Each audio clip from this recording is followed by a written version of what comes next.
Assalamualaikum. Hari ni sebiji Myvi pasang brake twin port VR4.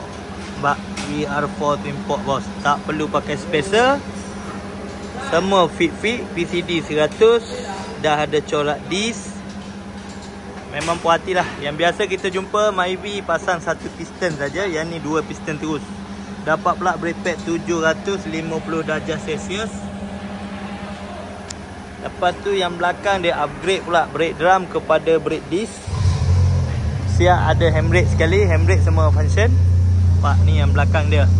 Dapat pula 0 sampai 400 darjah Celsius brake pad. Handbrake tak ada kacau handbrake.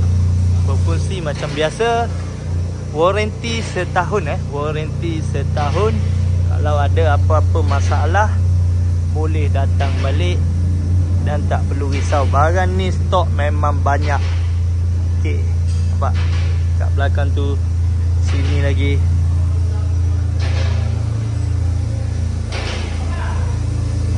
Okey, contoh kalau brake pad dia habis Okey, ramai orang tanya kalau brake pad dia habis tak perlu risau juga.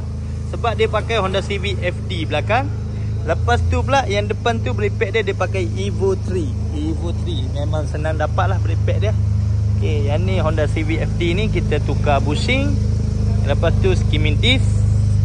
Sekarang ni dalam proses Myvi. Kita tengok Myvi dulu. Sebab sini memang banyak lah kereta. Macam-macam jenis kereta ada buat. Ada yang tukar bushing with impact racing boost. Sekarang yang viral ni yang macam ni boost. Okay. Yang Myvi G3 Kalau pakai lower arm yang cepat rosak boost lembut, mari datang tukar boost wing impact racing boost macam ni.